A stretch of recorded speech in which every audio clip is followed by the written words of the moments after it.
ഒരു bank loan provide ചെയ്യുമ്പോൾ കസ്റ്റമേഴ്സിന്റെ സൈഡിൽ നിന്നുള്ള ഫ്രോഡ് ആക്ടിവിറ്റീസ് എങ്ങനെയാണ് ബാങ്ക് കണ്ടുപിടിക്കുന്നതും അത് കസ്റ്റമേഴ്സിന്റെ ഫ്യൂച്ചറിൽ എങ്ങനെയാണ് എഫക്ട് ചെയ്യുന്നത്, അതിനെ കുറിച്ച് കൂടുതൽ അറിയാനായിട്ട് ഒരു ഇൻട്രസ്റ്റ് ഉണ്ട്, പറഞ്ഞു തരാമോ? ആക്ച്വലി അത് പറഞ്ഞു കൊടുക്കാൻ പറ്റുന്ന ഒരു സാധനമല്ല, കസ്റ്റമേഴ്സ് അതൊക്കെ കൂടുതൽ പ്രിവെന്റ് ചെയ്യും പിന്നീട്.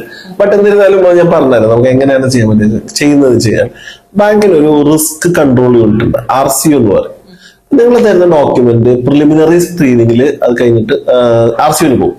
RCUവിനകത്ത് തന്ന ഡോക്യുമെന്റ് എന്തെങ്കിലും ഡൗട്ട് തോന്നുകയാണെങ്കിൽ RCU document sampling means further ഒരു എൻക്വയറി ചെയ്യണം ഡോക്യുമെന്റ് പുറത്തുനിന്നുള്ളതാണ് അതിന്റെ അർത്ഥം.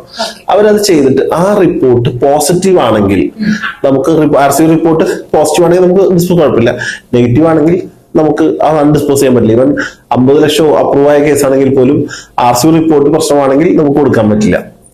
RCUവിന്റെ റിപ്പോർട്ട് വന്നതിന് ശേഷമാണ് കൊടുക്കാൻ പറ്റിയതുകൊണ്ട്.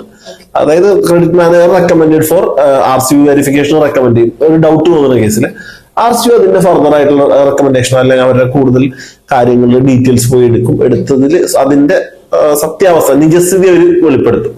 അതിന്റെ റിപ്പോർട്ടിന്റെ ബേസ് ചെയ്താൽ പിന്നീട് ലോൺ കൊടുക്കാൻ പറ്റുള്ളൂ. ഇനി രണ്ടാമത് ചോദിച്ചത് ഇത് എങ്ങനെയാണ് കസ്റ്റമർ എഫക്ട് ചെയ്യുക.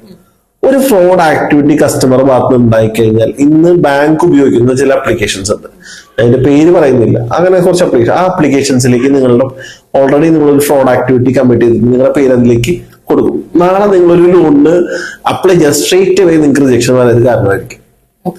അതായത് നിങ്ങളൊരു പ്രശ്നക്കാരനാണ്, ഇവരെ സൂക്ഷിച്ചോളൂ എന്നുള്ള ആ ഒരു മെസ്സേജാണ് ബാങ്കിന്റെ ഭാഗത്ത് വരുന്നത്. അപ്പൊ ആ ആപ്ലിക്കേഷനിൽ നിങ്ങളുടെ പേര് ആഡ് ആയി കഴിഞ്ഞിട്ടുണ്ടെങ്കിൽ നിങ്ങൾക്ക് വേറെ ലോൺ കിട്ടാൻ അത് തടസ്സമായിട്ട് വരും.